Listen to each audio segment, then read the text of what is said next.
कहते हैं सच्चा प्यार हो तो उसे अपना बनाने से कोई नहीं रोक सकता।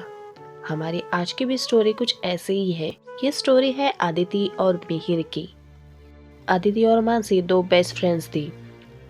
आदिति गुस्से वाली और बिंदास रहने वाली लड़की थी, तो मानसी शांत रहने वाली लड़की थी।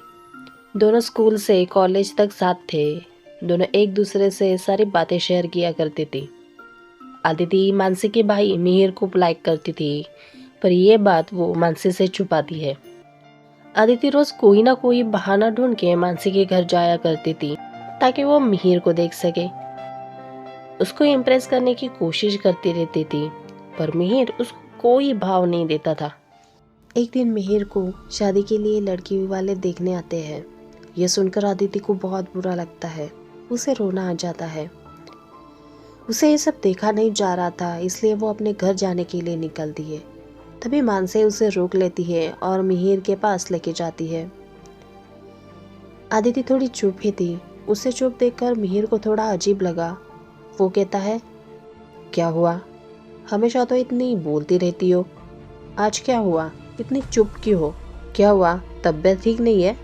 आदिति फिर भी कुछ नहीं बोलती, चुप ही रहती है। मिहिर को ये अजीब लगता है, क्योंकि आदिति शांत रहने वाली लड़की नहीं थी। उसे मिहिर ने हमेशा मस्ती और बकबक करते हुए ही देखा है। वो आदिति से पूछता है, तेरी होने वाली भाभी कैसे लगी? ये सुनकर आदिति गुस्से में कहती है, वो मेरी भाभी नहीं है। ये सुनकर मिहिर को अजीब लगता है। आदिति वहां से रोते हुए चली जाती है। 2-3 दिन बीत जाते हैं। मिहिर परेशान होता है कि आदिति घर क्यों नहीं आ रही है, क्योंकि वो उसके घर रोज आया करती थी। उससे रहा नहीं जाता, इसलिए वो आदिति से मिलने घर जाता है। वो आदिति से कहता है, क्या हुआ? तुम 2-3 दिन घर नहीं आई, तुम ऐसा क्यों बिहेव कर रही हो? उस दिन भी तुम परेशान थी जब लड़की वाले घर आए थे। क्या हुआ? तुम्हें मेरे लिए वो लड़की पसंद नहीं आई है? आदिति गुस्से में कहती है, हाँ, नहीं मुझे वो लड़की पसंद। वो ही क्यों, मुझे दूसरी कोई भी लड़की तुम्हारे लिए पसंद नहीं आएगी, क्योंकि मैं तुमसे प्यार करती हूँ, इसलिए मुझसे ये सब नहीं देखा जा रहा है। उसकी बातें सुनकर हैरान होकर मिहिर कहता है, तुम्हें पता भी है कि तुम क्या कह रही हो? मैंने तुम्हें कभी उस नज़र से नहीं देखा, और मैं उम्र में तुमसे कितना बड़ा हूँ, ऐसा ख्याल भी तुम्हारे दिमाग में कैसे आ सकता है? आदिति कहती है, प्यार ये सब नहीं देखकर किया जाता। मैं आप पर कोई जबरदस्ती नहीं कर रही हूँ। मैंने तो अपने दिल की बात बता दी है आपको। आगे आप जो चाहेंगे वैसा ही होगा। मैं आपसे प्यार करती हूँ और करती रहूंगी। ये कहकर वो वहां से चली जाती है। कुछ दिन बीत जाते हैं। आदिति मिहिर को लेके परेशान थी, क्योंकि उसकी शादी तय हो चुकी थी। मिहिर भी आदिति की बातें याद करके परेशान था। उसे समझ नहीं आ रहा था कि वो क्या करे। कुछ दिनों बाद आदिति मिहिर के घर आती है। वहाँ पे मिहिर की एंगेजमेंट की तैयारी चल रही थी। मिहिर आदिति को देखकर खुश होता है, पर आदिति मिहिर को अवॉइड करती है और एंगेजमेंट की तैयारी में लग जाती है। ये सब देखकर मिहिर को अजीब लगता है।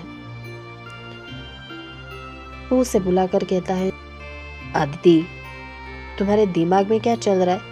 कहीं तुम ये एंगेजमेंट तोड़ने के बारे में तो नहीं सोच रही हो ना?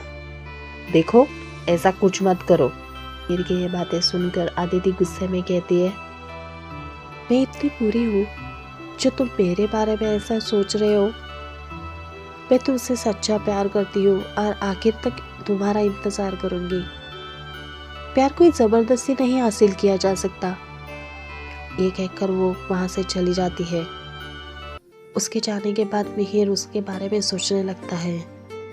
उसे एहसास हो जाता है कि वो भी आदिति को पसंद करने लगा है, इसलिए वो उसके पास जाने के लिए निकलता है। तभी वो देखता है कि उसके घर वाले उसके एंगेजमेंट को लेकर कितने खुश हैं। अगर ये रिश्ता टूटा तो घर वालों को बहुत दुख होगा। ये सोचकर वो चुप रहता है, क्योंकि अगले दिन उसकी एंगेजमेंट थी। दूसरे दिन सुबह मिहिर मानसी और उसके भाभी के साथ मंदिर जाता है। तभी उसे आदिति रोती हुई दिखाई देती है। वो मानसी और भाभी से छुपकर आदिति से मिलने जाता है। वो कहता है, आई एम सॉरी आदिति, मैं अब कुछ नहीं कर सकता। आदिति कहती है, कोई बात नहीं, आपने मेरे बारे में सोचा, यही मेरे लिए काफ़ी है।